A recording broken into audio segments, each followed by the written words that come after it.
Okay, how do we start this one? This is definitely not like any other vlog we've ever done before. On a positive note, we are on our new film couch, which we bought off of Weve, who did not sponsor this video, but if they want to send me free furniture, I will take it. And accompanying my nice couch are my Lily pillows. And for those of you who knew or didn't know, we decided to redo our office so we could have room in the guest bedroom for the baby, so the second baby's room. Unfortunately, I did have a miscarriage that was unexpected.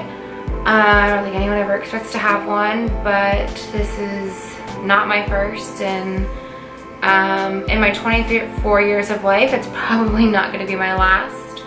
And now we've just been, dealing with that, which has been really difficult. And then I've been dealing with a lot of health issues, which hard to say if that's what caused the miscarriage or not. It's just like, it was so early, it's so hard to know what can cause it. Like, it could have been something totally natural and nothing to do with my health problems, but I've been sick and throwing up for over a month. Yeah, 5 or 6 weeks. 5 or 6 weeks. Everything I eat, I'm just throwing up, and I went on a week-long liquid diet, clear liquid diet, so like broth and ice and snow cones were my diet for a week. And sugar-free snow cones. Sugar-free snow cones. With no, 0 calories. With no colors or anything like that. And 0 calories. How did I live on 0 calories for that long? I don't know. So that was difficult, and they thought by doing that I would feel better and stop throwing up, which was not the case because I continued to throw up on the liquid diet. They drew my labs and they found out that I have extremely high, 10 times the normal, the average range of liver enzymes. So I was in the hospital and they did a CT scan, and they took more blood and x-rays and all sorts of different tests that they could try and find. But it kind of needs more of like a specialist thing, and there's just no way we could have done it in the hospital, because I would have been there for like a month while they tried to figure this out. So it's a lot slower of an option, kind of doing this outpatient thing. But it's like I have a job and I have other responsibilities that are really important, so that's just kind of where we're at. And as far as the liver enzymes, since they're so high, they are, and because of my CT scan, they're saying it's cirrhosis of the liver, which most people associate that with alcoholism. And I'll just tell you right now, I drink maybe once a year at most. I've never been a big drinker, mostly because with gastric bypass surgery, it's recommended that you not drink, because it's very easy to turn into an alcoholic, transfer addiction, and just the absorption of alcohol, and just the fact that if you have one drink, you cannot drive. You will be over the legal limit, and it's very potent in your blood system. So a lot of people who have gastric bypass who drink and drive, even though they feel fine and one drink is minimal, they get pulled over and they get DUIs, and it's like, I'm never gonna risk my life for something so stupid like that. But also my labs kind of showed that I was extremely anemic, so I've been going to oncology, hematology in the Texas Oncology Center. They were able to get me in early because they had a really long waiting list, but now that we're in, it's been great. I mean, all the doctors and nurses are so friendly. I had my first iron infusion today, and it's kind of probably why I'm not very much like myself, and I probably look as bad as I feel. It's a 2-hour long infusion, and I go 2 times a week. And unfortunately, my veins are very hard to stick, and so we have decided that it would be best if I was to get a PICC Line. I'll include a picture of me. I've actually had a PICC Line before, but I'll include a picture of me here of me when I was 300 pounds at the PICC Line. And what's really surreal is that it was July 21st, 2014 when I got my PICC Line, and today is July 21st, 2017, and I'm getting my PICC Line on Monday. Like, it's so weird that like the dates just really matched up. I had my PICC Line back then because I had pancreatitis and my gallbladder because I lost weight so quickly in that first month, but this is really to help with my infusions because I don't know if you guys can see it very well, but they tried going in there 3 times. They took blood first from, it's so hard to see, from there's about 3 holes here. They took blood, 10 tubes in that vein, and then they tried to put an IV in here, and then they tried to go in underneath and put another IV in there. And then they tried 3 times on this arm as well, and then they finally got it in my hand. So that's just not realistic to do that twice a week.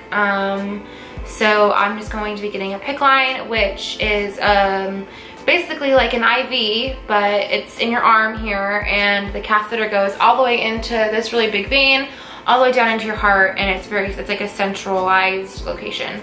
Only issue with that is it's very high risk because it's you're really vulnerable to colds and illnesses because it's an open line to your blood system, so you could easily get like a blood infection, and you know, it has to be flushed so often, so home health care will come, and then since it's kind of, mine was previously right here, you can't really flush it yourself, so you really have to have somebody to help you flush it, or else you're having to go to the hospital every couple hours to get it flushed.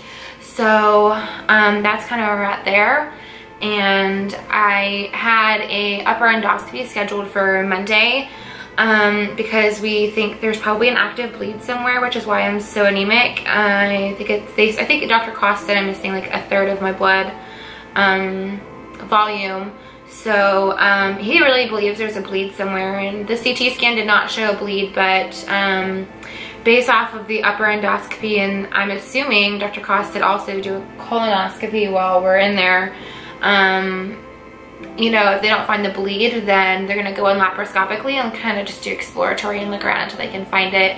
And especially if they give me all this blood and I'm losing, like there's a bleed somewhere and they just haven't found it, which apparently is pretty common. Because bleeds could be so small and who knows where it's coming from. So, gosh, I think my vitamin D levels are extremely low. I have osteomalacia, which is softening of the bones. So it's very easy to hairline fracture any of your bones with like a fall or really anything. So like rolling an ankle, you could, you know, like fracture your ankle or stuff like that. So starting some high doses of vitamin D, and hopefully that will help. And I'm obviously still dealing with my chronic illnesses that I've had, which gastroparesis, and then also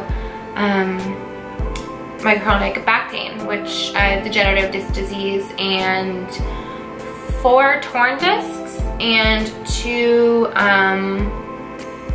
bulging discs.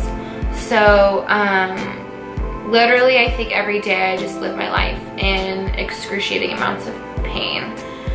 So you know, this is all happening so quickly, you know, it's like this is all happening in like 3 weeks, if that. And 16 days, really? Yeah, I mean, it's been crazy. And so you know, it's like I think maybe the morning sickness that I thought I had might have just been like me being actually really sick and not knowing. But definitely a second child is on pause until further notice, or possibly even indefinitely, depending on, you know, my body. If I can't produce enough iron for myself, you know, it's not gonna be like a good situation for pregnancy or anything like that. And I'm just overly tired and fatigued and having a hard time. I can't wait to just crawl into bed. I'm just so tired when I get home. It's been a long couple days, weeks, months. It's very draining. You know, you gotta do whatever you can to show and be strong, especially in the moment. And, you know, this whole process is terrifying, you know. Lyndsey fell asleep during her transfusion today, and I was just sitting there and, you know, just seeing and hearing and, you know, witnessing all the other people and everything that was going on. Just kind of, you know, really puts a morbid perspective on life, you know, because healthy people aren't at oncology getting infusions. So it's definitely been difficult. It's definitely very shocking and eye-opening. You know, there's a lot of unknowns, which is really hard because none of the doctors really know what's going on. Everyone has a guess, and it's like, oh, maybe this doctor, maybe that doctor, maybe the other doctor. And, you know, it's a lot of back and forth, and, you know, having to relay to the doctors what the other doctors said, so that way things can actually get done. And, you know, that's a part-time job in itself, just, you know, keeping track of everything. So it's definitely been draining. You know, I've been taking time off of work to, you know, be at all the appointments. I take her to the infusions, and probably will be driving her to work after and that sort of thing, because after today and how she's feeling, she doesn't seem to be feeling well enough to drive. So, you know, there's that. You know, I'm very, very thankful that I have a understanding employer and an understanding boss that, you know, really lets me put family first. And, you know, without that, this process would be even more miserable. I can't imagine, you know, Lyndsey having to go alone, or, you know, try and find a friend or something that could go with her, you know, while I'm stuck working. So I'm very, you know, very glad I'm there. You know, it doesn't make it, the process isn't easy. I think it's a little easier being there than not, but it's still a whole hard ordeal. So, hopeful, trying to be optimistic.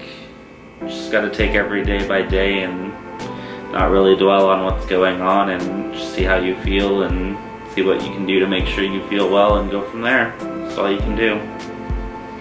Yeah, and right now my side effects are probably a little bit more severe than normal, because I am getting such high dosages.